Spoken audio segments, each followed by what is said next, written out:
Okay. So, I watched last night's stream, and we had some technical difficulties with the video. I wasn't able to get the camera to work, so we're going to go ahead. I decided, let's do it again. It wasn't exactly what I wanted. Like, I was really tired, and it didn't really look right. And it also just kind of turned into my usual, just me going from place to place, just talking and ranting and raving. So, I really want to do a better one. So, I actually wrote notes about what I want to talk about, and they're a lot more in depth. So, we're going to pretend that part of the stream didn't happen last night. So, I'm going to go into my bio, and I'll kind of go into some of the things that I've done throughout my life and what led me into Christianity. So I was born and raised Mormon, LDS, until I was about 16. And again, from the get-go, I want to just say Mormonism is very different from Christianity. It's very cultish, a lot of pagan stuff, a lot of stuff you don't see in Christianity, especially even like mainstream Christianity, like Trinitarian stuff. It's very different than that. So, where do you go, right? You think, when you're a Mormon, you believe that God is this big sort of, he's a person like you. He has flesh and bones. He lives up in heaven. He's not eternal. He didn't really create the world. He kind of just inherited it from his father, and so on and so on and so on. Very different than mainstream Christianity, right? So when I fell away from Mormonism, there was a moment in seminary when we were reading. It didn't happen all at once, but there was a moment in seminary when we were reading the Bible, and this Joseph Smith translation was like, the Joseph Smith translation, for those of you who don't know, is basically what Joseph Smith, the first prophet of the Mormon Church, added to the Bible, and essentially what apparently was missing from the Bible, according to Joseph Smith, was like 3 or 4 paragraphs talking about how Joseph Smith was a guy named Joseph, who would have the same name as his father, would restore the gospel. So I didn't really think too much of it at the time. I was like, oh, that's cool. It's bad that it was missing, but then I was just, so you start to mull it over in your brain. You're like, man, that's really convenient, isn't it? That was left out of the Bible, wasn't it? So those are like seeds of doubt that I kind of worked through my teenage years until finally, like I said, I was about 16, and I was talking with my brother, and we both kind of decided that Mormonism was a crock. And since Mormon God isn't real, ergo, God isn't real. So I became an atheist pretty quick, and I lived like that for about 7 years. I was an atheist. Especially the first few years I was atheist, I made sure I was not an agnostic. I was like, no, there is no God. On Richard Dawkins' scale of disbelief in God, it's like a 7-point scale. I would have said, oh, I'm probably a 6. And I read through Richard Dawkins stuff. I read through no, it's back there. I read through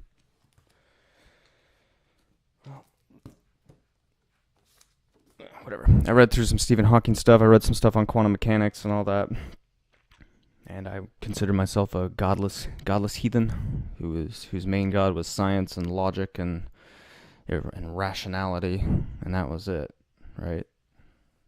I'm assuming most of us that fell away from Christianity kind of did that, right? We just said, oh, can't be true, right? There's too much evidence against the Bible. There's too much evidence against God. I don't need God. I noticed, I'm like, oh, I don't even have the Holy Spirit in my life. Like the whole thing that I thought was the Holy Spirit was actually just my conscience. So, you just get away from it. And you can live your life easily without it. And you feel a lot freer. And kind of fast forward about 3 or 4 years, I really had no problem with being an atheist. I continued to live like that, kind of hopping from pleasure experience to pleasure experience, kind of drifting through my life, never really thinking too much about anything. I would read occasionally, but I would read, but not a whole lot. And I put all these books up here not to brag. I guess I am kind of bragging a little bit, but these are all of the books that I've read probably in the last year or so. So when I was about 22, I got into what's called this. Let me show you. It was called the Atheist Society, and yeah, there we go.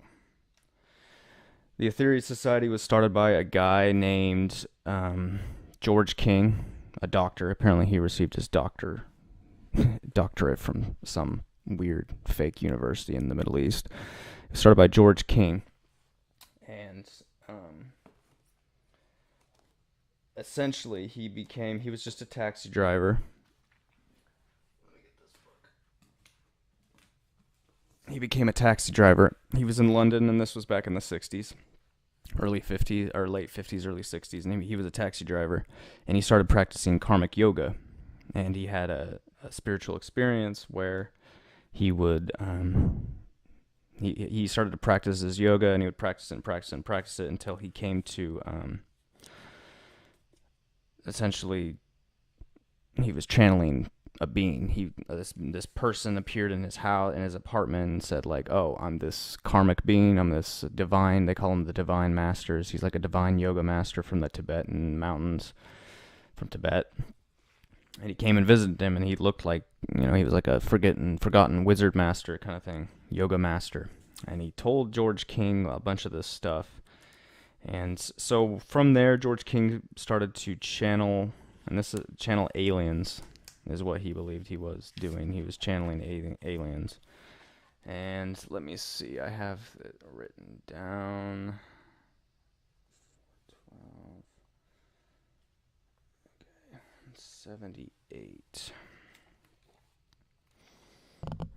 And I'm just going to read through one of his, it was Saint Guling is the guy who he channeled. And so then he continued to have spiritual experiences while he was doing his yoga. And the main one that he ended up having was he was apparently taken off of this planet by some aliens. And then he went up into outer space, and okay, it's right here. So this is George King. This is in his book, what is it? The 9 Freedoms. I read this last year. It's a pretty good book. It's really trippy. Okay, so he says he came home from his apartment one day, and he immediately wanted to go and start doing his karma yoga, right? So he entered his apartment, and he said he saw the pale green light in the apartment, and he started concentrating on it and getting into his meditative state.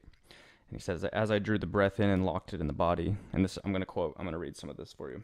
I felt the internal vibrations rise. Each breath was a step towards freedom. Difficult, but sure. I continued with these exercises until I could detach myself completely from the noise of the party, the noises of the street and my surroundings. My breath became longer and slower, so like I said, he's doing yoga. Then came the sacred mantra, which is those kind of things. And you see the monk people, the prayers they repeat over and over. I repeated it. First with the eyes open, staring into the green light in order to gain the power of concentration. I took the balancing energies of the mid-spectrum vibration into myself through the eyes and gradually detached myself from the turmoil of my environment. For some time I hovered in the mystic garden of peacefulness, and I'm going to skip ahead a little bit. So then for a moment I hovered, now he's talking about how he's in his apartment. For a moment I hovered there, within the room, regarding my pitiful body, now slumped forward in the chair, unbreathing, immobile, going cold. The next moment, I was above the city. In a twinkling, I hovered 1,550 miles in space before a massive object. From the outside, the third satellite. So the third satellite is a satellite that these aliens have put that orbits Earth and gives us divine energy, I guess. And so he goes in. I was inside the third satellite. I immediately became aware that I was in a huge room housing a tremendous amount of beautifully designed apparatus. The whole place was filled with a soft, exquisite radiance, more beautiful than anything found in the place on Earth. And he goes on and he talks about how he sees crystals inside of this spaceship, this satellite, and how he meets Jesus. He sees Jesus, and for the Atheist Society, Jesus is this extra-dimensional being from Venus. And what this dude would do is he would sit and he'd meditate and he'd channel this alien Jesus. And he wrote this book called The 12 Blessings, and they're prayers that Jesus gave to him during his transmissions. And I'm like I said, I just brought these all out to show you, like, I took this stuff pretty seriously for about 5 or 6 months. So I got these ones. I spent about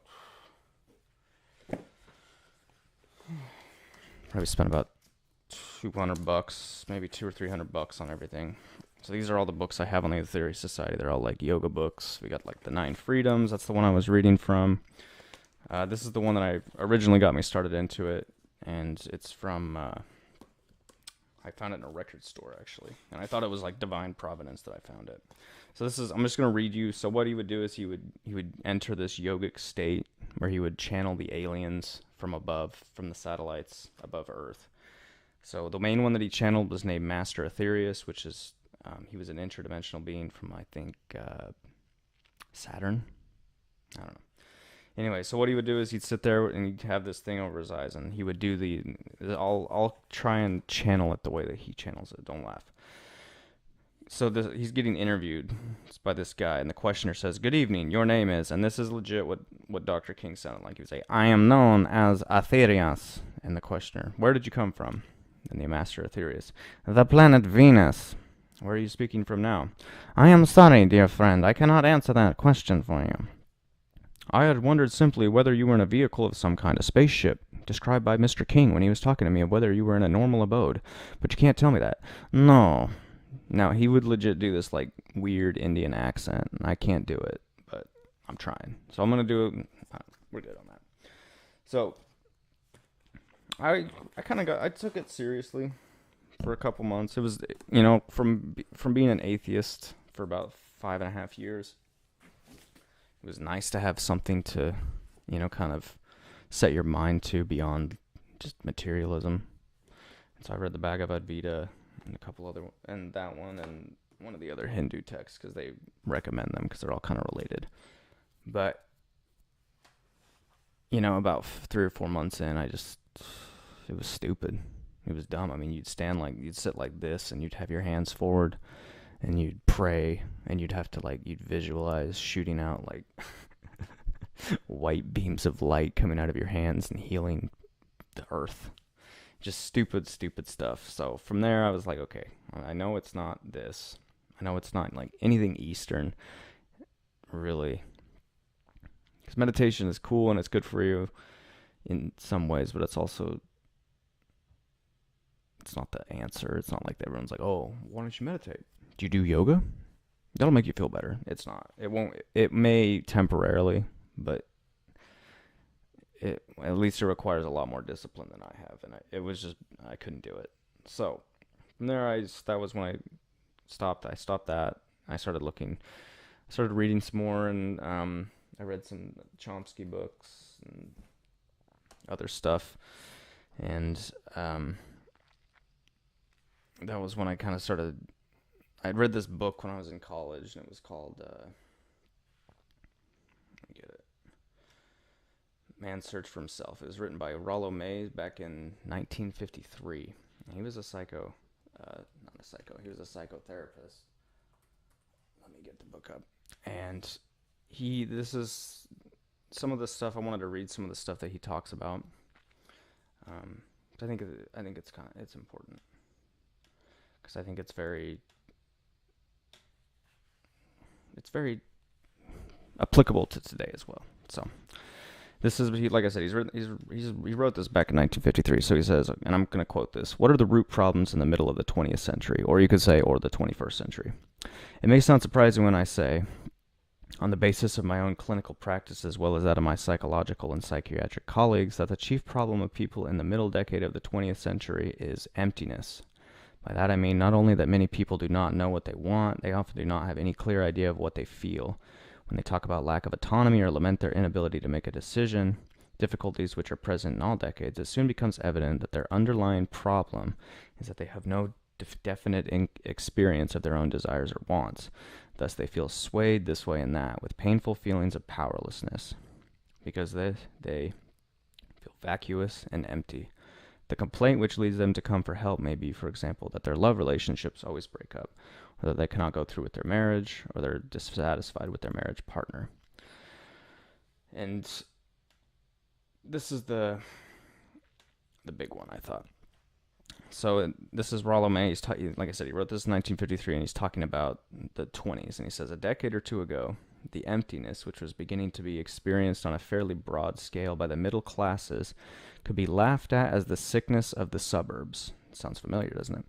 The clearest picture of the empty life is the suburban man, who gets up at the same hour every weekday morning, takes the same train to work in the city, performs the same task in the office, lunches at the same place, leaves the same tip for the waitress each day, comes home on the same train each night, has 2.3 children, cultivates a little garden, spends a 2-week vacation at the shore every summer, which he does not enjoy, goes to church every Christmas and Easter, and moves through a routine, mechanical existence year after year until finally he retires at 65, and very soon thereafter dies of a heart failure, possibly brought on by repressed hostility. I have always had the secret suspicion, however, that he dies of boredom.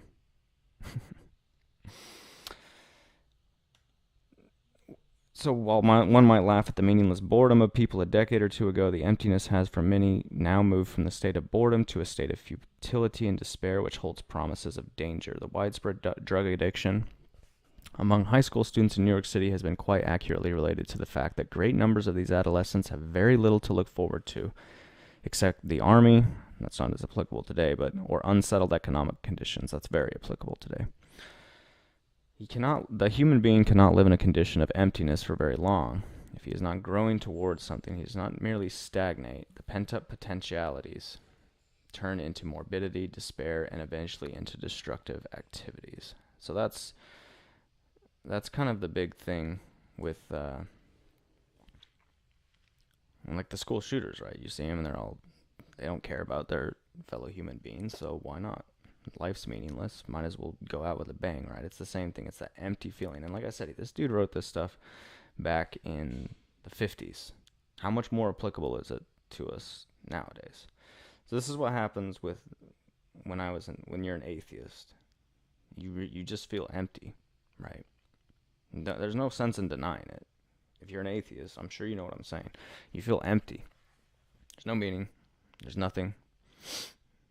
When you start thinking about stuff beyond materialistic stuff, there's not much to it, right? I mean, you can read this guy's book. It was okay. It wasn't all that enlightening. You can read this guy's book, or you can read some humanitarian philosophies, but in the end, they don't ever really do much for you. Like, I remember I read Beyond Good and Evil by Nietzsche. It was very insightful, for sure. It opened my whole world into the view of nihilism, where it's basically nothing. You have nothing to live for, and there's nothing there. How do you cope with that? How do you cope with not having God in your life? That being said, while it was insightful, it didn't really leave you with much, right? It kind of just left you feeling empty, because you have to create your own destiny, basically. That's what a lot of the existentialists of the 20th century basically said, is there is no meaning, you got to make it for yourself. So from atheism, the only place that you can look to for spirituality is you've gotten rid of, it's not God from the Old Testament or the New Testament, right? It couldn't possibly be him. Of course not. You already swore that off. You know for a fact that that's not it, right? So from there, this is where this book didn't really help me too much. But it's a book I picked up about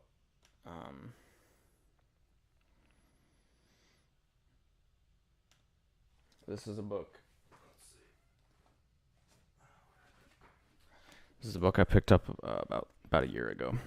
And it's called I Don't Have Enough Faith to Be an Atheist. And I read through it. I didn't stop being an atheist after that, but it was good.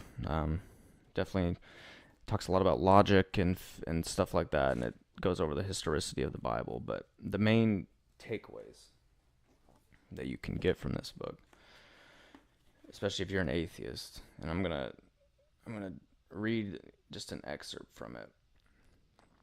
Here we go. Let's put this book up here. Okay. So this is in the appendixes near the end of the book, and they're fake conversations that are similar to ones that he's had almost every day with atheists. So I'm gonna do an atheist voice. It's gonna be like a hippie. Okay, so okay, I went back and read the entire book. So this is the atheist talking, and then there's gonna be the Christian. It's supposed to be like a back and forth debate that could happen. Okay, I went back and read the blah blah blah blah blah. I read the book, and like you asked, but I don't think you've made the case that Christianity is true. And the Christian says, why not? Because it's just your interpretation, man. Christian, of course it's my interpretation. That doesn't mean my interpretation is wrong. Well, I say it's wrong. Is that your interpretation? So you're turning the tables on me. Yes, all conclusions involve, this is the Christian talking. Yes, all conclusions involve making an interpretation, including yours. And in order for you to know what my interpretation, Christianity, in order to know that it's objectively wrong, you would have to know that it's objectively right. So what is that right interpretation? The atheist says there are no objective interpretations. And the Christian, forgive me for doing this again, but isn't that an objective interpretation? That's the root, right? That's it. So if you're sitting in a class, and like a philosophy class, and the dude says, well, Nietzsche basically said there is no truth. And that's the truth. But the statement of there is no truth, that's a statement of truth. That's an objective statement of truth, right? So it contradicts itself, and right then and there, you can discard it. I'll repeat that. This is the root of all nihilism. This is where the contradiction of nihilism kind of comes in. When people tell you there is no truth, or when they say, oh, it's whatever you want it to be, the meaning of life is whatever you want it to be, they're making an objective statement. Therefore, it's a contradiction, because they can't back anything up for their objective statement with anything other than their own empirical thoughts, right? So the conversation continues. There are no objective interpretations. Forgive me for doing this again, but isn't that an objective interpretation? Right, that's what I just read. Stop that! Stop what? This is the Christian talking. Being logical? I'm just using the roadrunner tactic. That's that tactic I just explained to you. When you say something that's self-defeating, I feel compelled to point it out. So how can you make the objective interpretation that there are no objective interpretations? The atheist, okay, so maybe there are objective interpretations. Yes, there are. While you may interpret the evidence and conclude that Christianity is false, I may do the same and conclude it's true. But since opposites cannot both be true, one of us must be right and the other one must be wrong. So who is right? The atheist says, I am. The Christian says, why? The atheist, I think I'm right. I just think I'm right. The Christian, but that's an assertion. You must give evidence rather than just make assertions. In this book, we didn't make any assertions that Christianity is true. We gave evidence every step of the way, from the question of truth all the way to the inspiration of the Bible. What evidence do you have that atheism is true? The atheist says evil and science. So when he's saying evil and science, he's talking about, well, if God's real, then how can he allow evil in the world? And the other one is science. Obviously that's pretty self-explanatory. So the Christian says that's not positive evidence for atheism, but merely perceived obstacles to belief in Christianity. As we have seen, the existence of evil doesn't disprove God, and scientific discoveries actually support the Christian worldview, and he goes into this with genetics and archaeology and fossil records. The atheist says, but if Christianity is true, it excludes too many people. After all, millions of people are not Christians. And the Christian says that doesn't determine whether Christianity is true or not. After all, the truth is not determined by how many people believe in it. Truth is discovered by looking at the evidence. Is your interpretation that Christianity is false necessarily wrong because it excludes millions of Christians? No. Neither is mine then. And this goes on. I'm not going to read the whole thing. But I'm going to kind of go into a little bit of on a tangent. I was on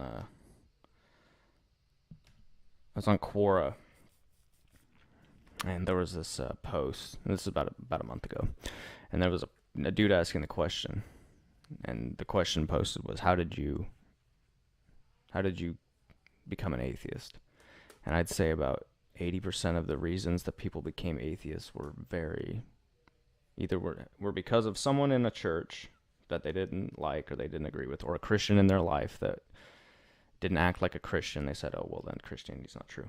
Or it was something like, well, science, it's logical, there's no room for God. like I said, 90% of them all said something like that. It was very repetitive. And I scrolled through probably about 250 of these responses. So when people make like atheistic claims and they're like, "Oh, you're dumb," blah, blah, blah, blah, blah, and I used to do this all the time. They're not actually thinking. They're not really using. They're not thinking. It doesn't take much to think like that, right? You can dismiss anything the way that they do it, right? And that's where this book, it's written by Father Seraphim Rose. He was a father up in where do I put it? It was written by a guy named Seraphim Rose. Jeez Louise. I wish I would stop losing my books.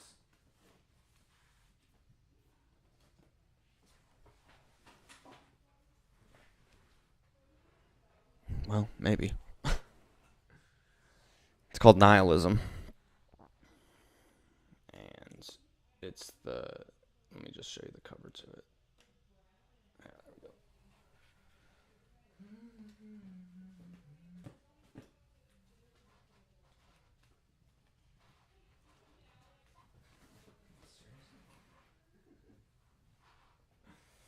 Well, shoot, dude.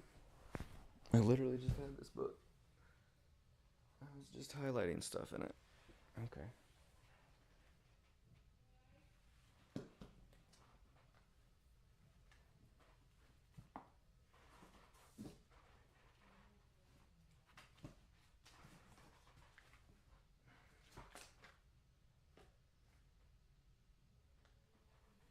Oh well. Okay.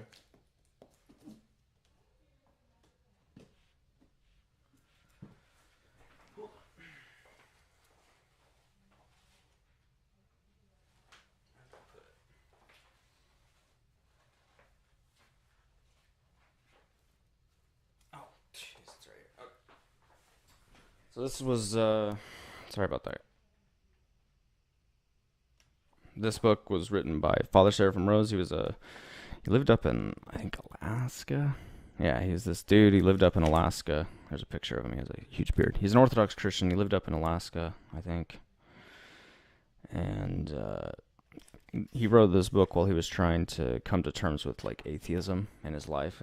It was on his journey as a catechumen to become an Orthodox Christian. Or I think it was a little beyond that, but so I'm going to read some of this to you because it's going to go over the same things that other book, The Atheist, I don't have enough faith to be an atheist, goes over.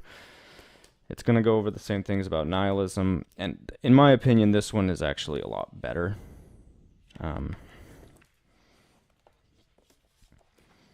So this is on page 68. Let's actually start a little sooner than that, 15 and 16.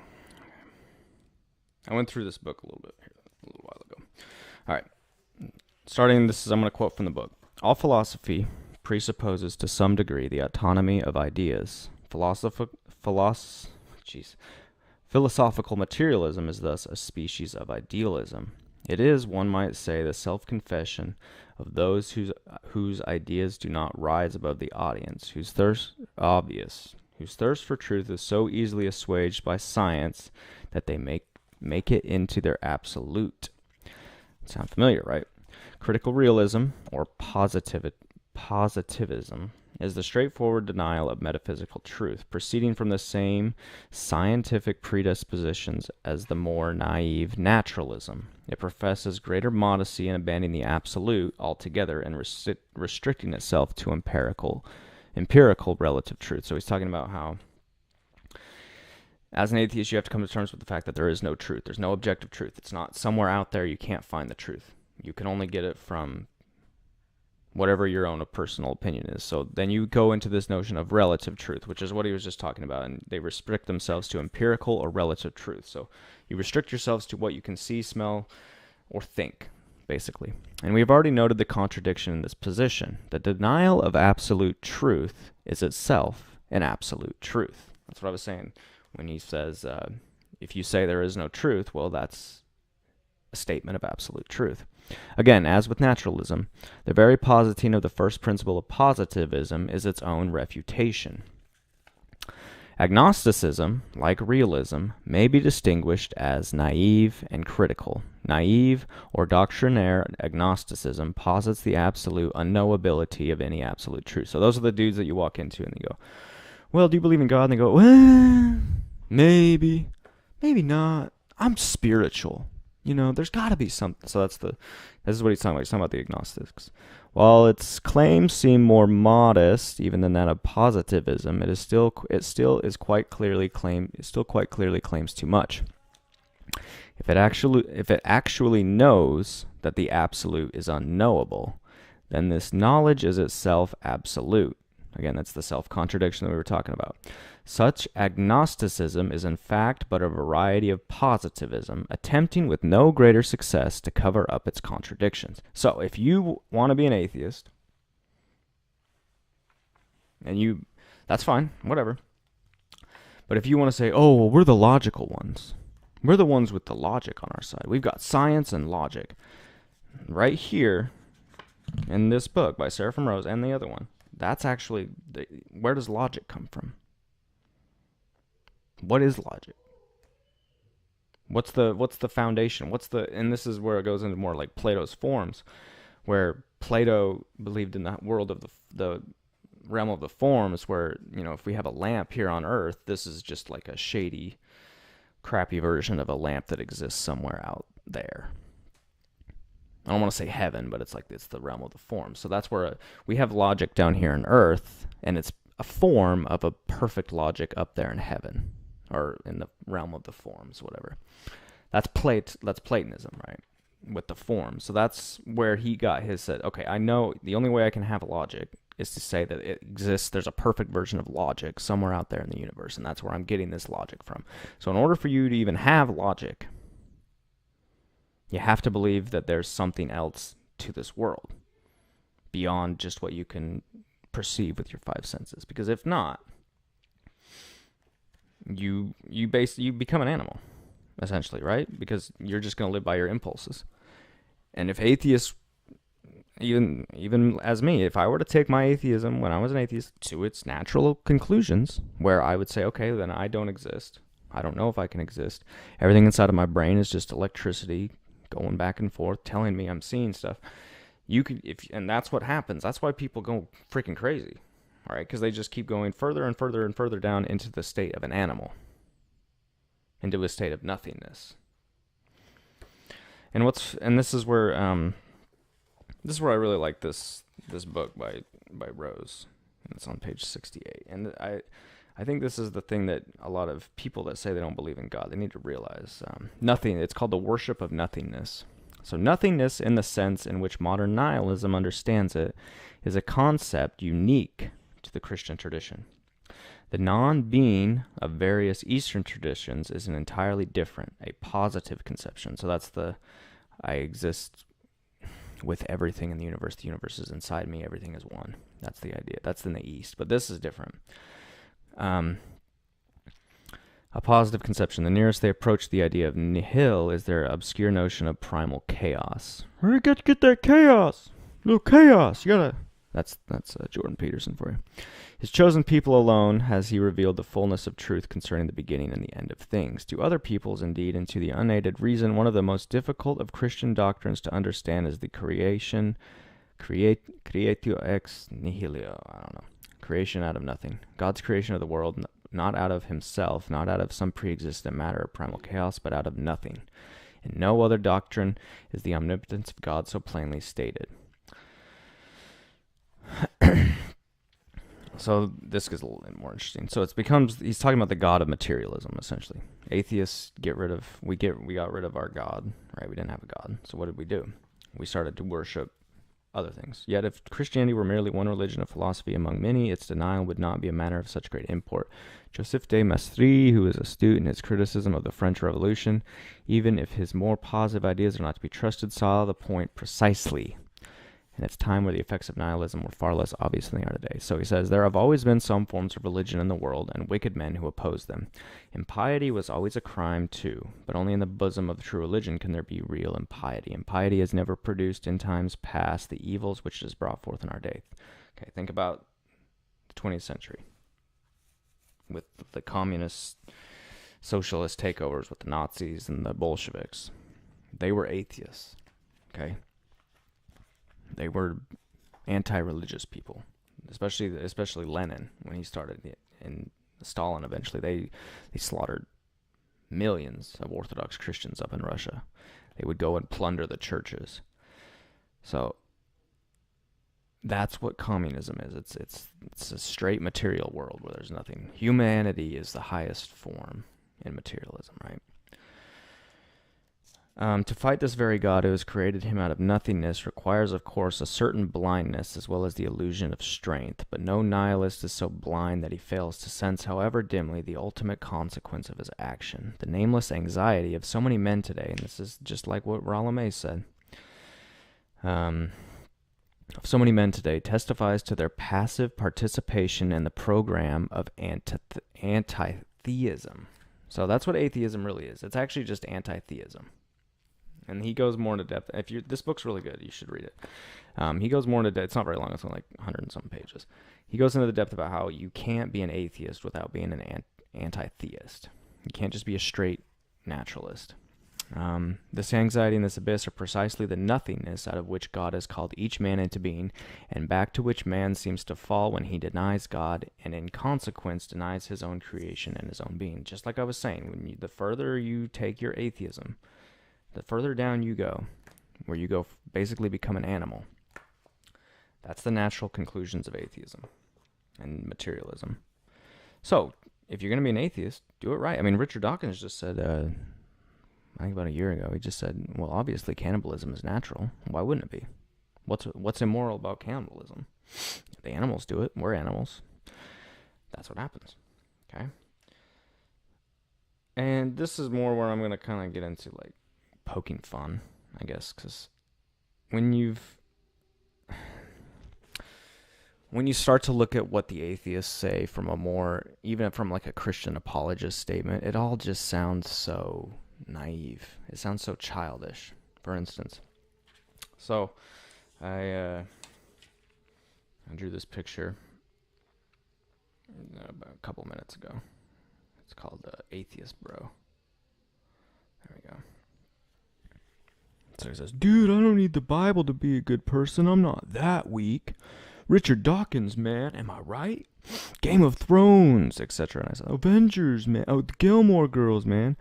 And this one right here. Everything I've learned in school, everything I believe I learned in school, on TV, or in the subtle art of not giving a fuck. That's that book that came out last year, and it's garbage. Dude, I want to do ayahuasca. Did you see that episode of Joe Rogan, man? And then he's got his signs down there. Fuck Donald Trump. # not my president. I love abortion, with a peace sign. Why do you think we love abortion now? Why do you think that's such a hot topic? It's not new. It's nothing new. Abortion's nothing new. Think about like child sacrifice back in the old days. And you say, well, we're not sacrificing those babies to a god. Are you though? You're killing those babies. In abortion, you're killing those babies and sacrificing them to your god of materialism, where, it's not the right time. It's too inconvenient for my life right now. And my life's all that I have. That's my God. So I'm going to sacrifice this baby so I don't have to interrupt my life. Same thing. The exact same thing. You just want to keep doing your thing, so you're saying, oh, I'm just going to sacrifice this. I'm going to get rid of this baby. I'm going to have an abortion. So I don't want to get rid of it. I want to keep living my life. I'm going to sacrifice it to the god of materialism. And then just below, I got some other quotes. Dude, it's all relative, bro. Who cares if it's not hurting you? Love is love, man. You believe in fairy tales. I believe in science. Do you see how cringy it all is? Isn't it cringy, dude? Like when you start seeing this stuff from a perspective of not being a 16-year-old, you start to see how childish and cringy it all is. At least I did. I mean, maybe you didn't, but it's just, and I work with some people, and there's this woman, every time I talk, not every time, but the first thing she brought up to me, she's like, oh, I'm an atheist. She made it very clear she's an atheist. I'm like, how can you believe in God? I'm like, dude, and I was an atheist at the time, but even then, I'm like, I don't freaking care that you're an atheist. That's what happens. These people that become atheists at 16 or 17, they stop learning. They stop growing. Because then they go into college, and college tells them the same thing. I mean, let's think about it. What's most philosophy now? It's all nihilistic, truth is relative bullcrap, right? It's all the same thing. So they just keep feeding their worldview of atheism and materialism. So they never really grow. They don't actually learn anything. They don't challenge their beliefs. Everything in these days in materialism it's all atheistic. Next time you turn on a TV show, if there's like a Christian family or something in there, they usually are portrayed as like an abusive or naive or something, or they're stupid. Just watch. It's out there. Just start looking for the propaganda. You'll find it. It's there. It's not that hard either. Now, that's kind of the point I was getting to is from atheism, where do you go, man? And I read this book. It's one of my favorites. I read it when I was a teenager, called Art and Physics. I'm going to put it up on the screen. By Leonard Shlain. And it's a really cool book. And I read this when I was about 18. And I finished it and I said, this is a book that everybody should read in order to be a human. Because even if you're a Christian, there's some stuff in here that you can learn. Especially if you're a Christian. There's a lot of stuff in here you can learn. For instance, the big thing of the whole point of Art and Physics it's talking about the relationship between artists and people that do like quantum physics especially, and how they're related. And what usually happens throughout the span of history that we've seen is a lot of these artists will paint something that precludes by many years what the physicists will eventually find out. For instance, this is the one that I always, my favorite one from the book. It's this one right here. It's by Salvador Dali. It's called the Hypercube Crucifixion with the corpus on it. And this is the one.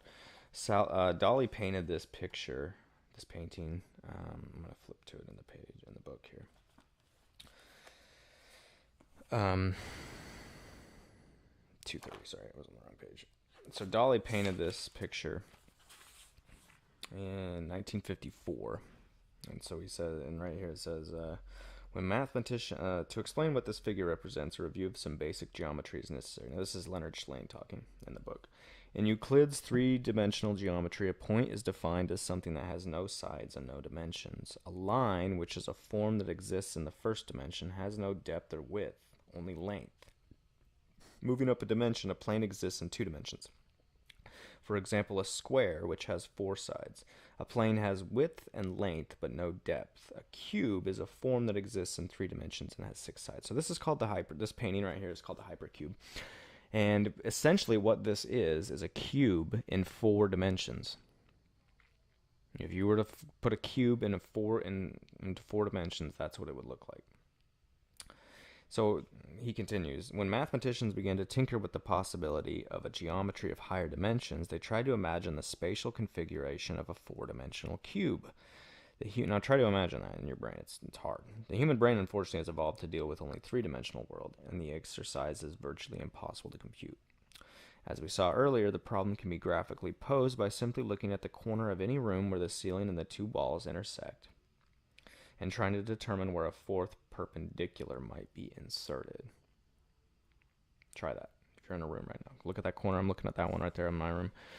So you're going to try and look at the one that goes beyond where it would intersect, and that's four dimensions, and basically go up in the room above it. Contemplation of the problem for a few moments sharply focuses the difficulty of forming a three-dimensional mental model of a fourth-dimensional object. Difficult as this problem was, mathematicians were able to calculate that such a four-dimensional cube, or a hypercube, as it is called, would consist of 8 cubes. Now look at this picture that Dali has. We got 1, 2, 3, 4 going up. We have 1, 2 on the side, so there's 6, and then we have 1 on the front and 1 on the back, 8. So this is a hypercube, okay? One aesthetically aesthetically pleasing figure that would be created economically using 8 child's building blocks would have 7 cubes, each sharing one contiguous side, and 1 cube that shares all its sides. The actual solid geometrical shape would be the crucifix that Dali painted. The artist's use of this unusually shaped crucifix complements and reinforces the figure of the levitating Christ. Both aberrations suggest another reality, while rendering accurately a hypercube of the 4th dimension. Isn't that cool? Dali created in his painting an image of this idea. The hypercube cross floats above the ground, on which there is a checkerboard pattern of black and white squares stretching to the horizon. This repetitious pattern, however, is not present directly under the hypercube. Rather, there is a simple cross outlined on the ground. It represents the shadow cast by Dali's hypercube crucifixion cross, if a light source shone directly from above. So, all of this, Dali's painting of the hypercube, preceded what the mathematicians were able to do, were able to think about a cube in larger dimensions. And the book goes on about it. It talks about how, we need to stop, in education, we need to stop separating math and science, or science and arts. We need to stop separating them because it's a whole brain thing to think and to learn. It takes more. It's not just left brain, right brain, right? You got to use your whole brain to think. And this is where he takes that concept and he talks about how Einstein kind of blended what we would call arts with science to come up with his theory of relativity. And this book actually helped me understand how the theory of relativity works. It's pretty, once you get a hold of it, it's pretty easy to grasp. You have to be able to think a little bit conceptually. But then this is where he takes this to its conclusions, okay? Where if we have all of this, we have these artists that are making these crazy pictures before the physicists are able to, and the mathematicians are able to come up with it in their brains. This is what's happening. So he takes this and he says, okay, then that probably means that there's this higher consciousness where all of us are connected. We all kind of share the same field of consciousness. And this is if you get into like ancient aliens and stuff, or Hinduism, they talk about this. It's called the Akashic Record, where it's basically everything mankind has ever learned is all in this higher realm. You could also call it, it's basically Plato's realm of the forms, essentially, where all learning is, everything's perfect up there. And so this is a paragraph I highlighted. He says, Carl Jung proposed the third and most radical hypothesis. He believed that myths were the inherited memories of the race. He also called these engrams the collective unconscious. Jung suggested that we do not come into the world as a tabula rasa, which is something the empiricists came up with, where you start from birth as a blank screen with a blank intellect, and whatever you put into it is what your truth is for you, essentially. Devoid of any information, but rather are born with unconscious memories that embody the great events of our evolutionary development. In effect, Jung extended Kant's proposal of a priori, which Kant said you're born with a priori truths that everyone is born with. Categories to include knowledge of archaic events. Now, you ever heard of natural law from the Bible? It's in Romans.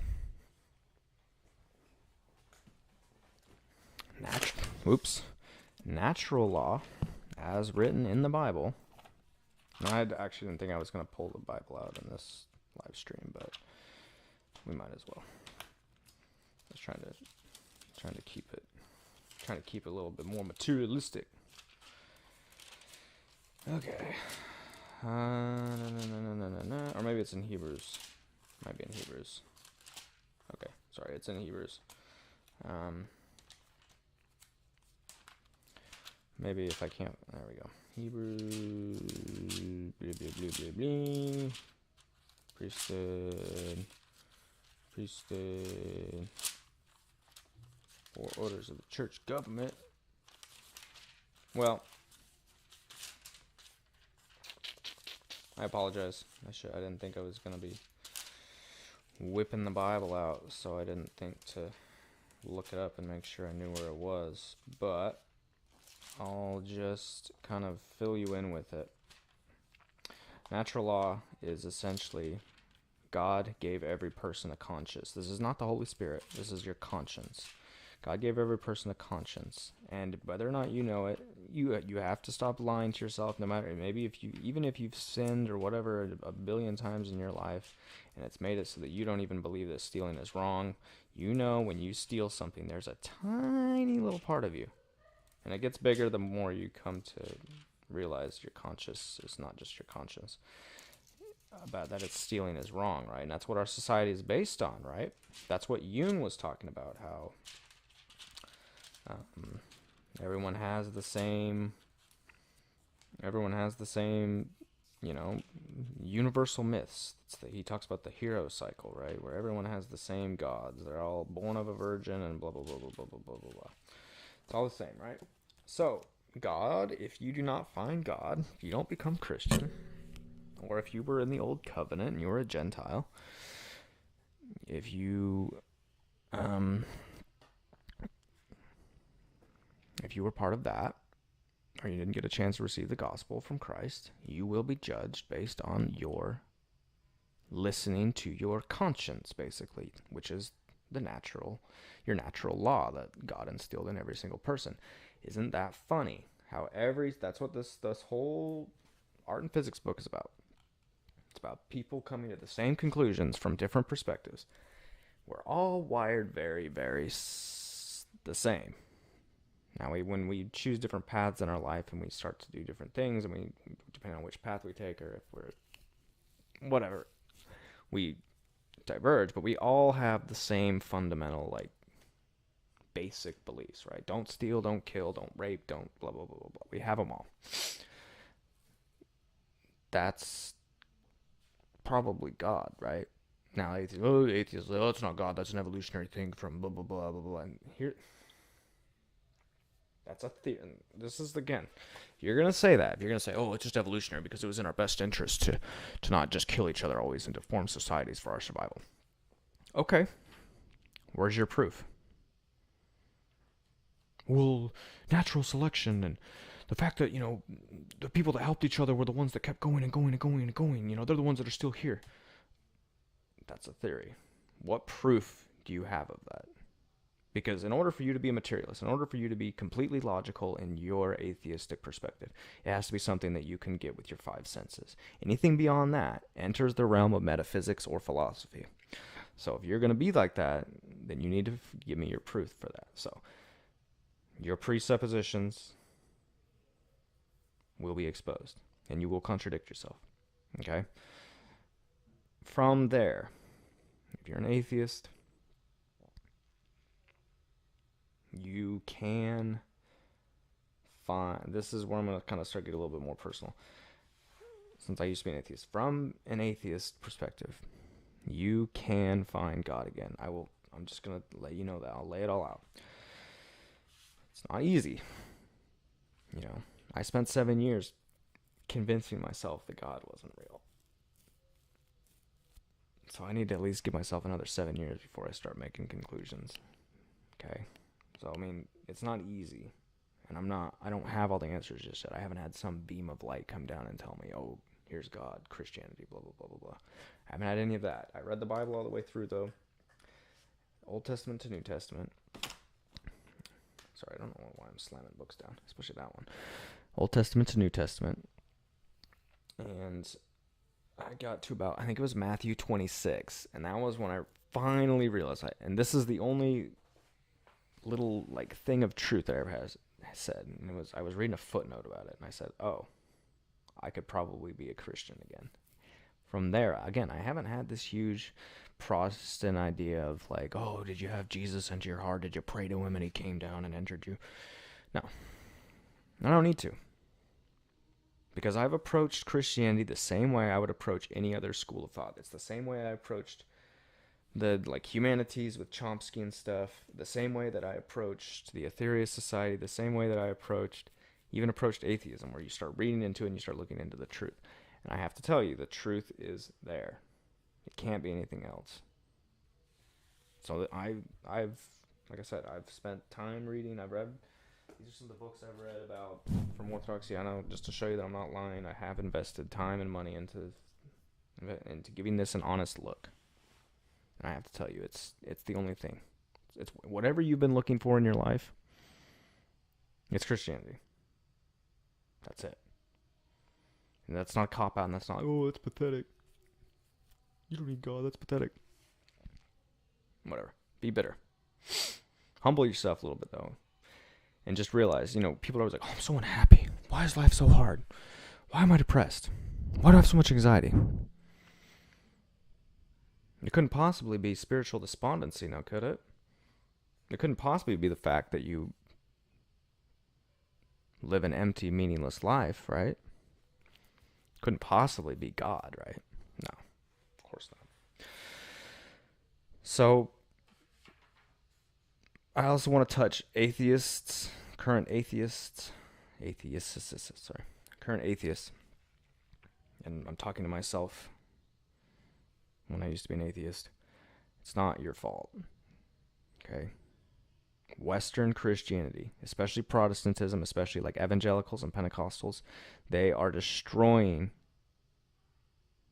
Christianity. They've turned Christianity into nothing but this feel-good, TED Talky, sing some songs and go home music. Or church. Of course you're not going to find Christianity in those churches. They're so empty. I just went to one last week and I felt like going to a TED Talk. They're empty. They're vacuous. There's no Jesus there. So of course. And then where did that come from? Well, that came from Roman Catholicism. And Roman Catholicism had Thomism and Neoplatonism, and that's why they started to believe in like the physical purgatory and all that. That's what killed Christianity in the West. So atheists, it's not your fault that you think Christianity is a crock. Because Western Christianity is not that far off from it in its current form. That being said, look into Eastern Orthodoxy. If you have any questions about, like, could I be a Christian again? Or if you've... The first step into becoming a Christian really is to just reject the world. And many of you know, I wrote a book called... It was my conspiracy theory book, right? Everyone writes one. You first have to reject the world. You have to see how stupid it is. You have to look into, like... No, I'm not saying stupid. I'm not saying the world's stupid. It's God's creation, right? So it's good. But I'm saying you have to see how... I'm going to say society is. You have to look into that and you have to say, You have to see how basically everybody is like a barcode, right? We all have that, we have our social security number, we're all blah, blah, blah. You have to look at the materialism of it and this disgusting consumerism of it. And you have to just be appalled at it. And from there, once you reject that, the empty, fleeting, I watched the whole series of Game of Thrones, or I'm going to go watch a football game. Once you reject that, you've taken your first step towards true Christianity. And that's where Orthodox comes in, because they literally do teach asceticism. Not like a monk walking around and starving, but breaking off from the world, from the materialism of the world. We're not saying break off from the world completely. That would be saying that God's world is evil or whatever. The world is not inherently evil. Nothing is inherently evil. But if you've started to go into like conspiracy theories, or if you started to see that the world is empty, especially like the current political scene and all that, and you go, this is dumb, you're ready for Christianity. Give it a try. I'm serious. I did. And guess what? I found the truth. It was right there in front of my face the whole time. Because we just lie to ourselves constantly. We just say, well, it can't be Jesus. I know the teaching of Jesus. It can't be Jesus. Nope. It's dumb.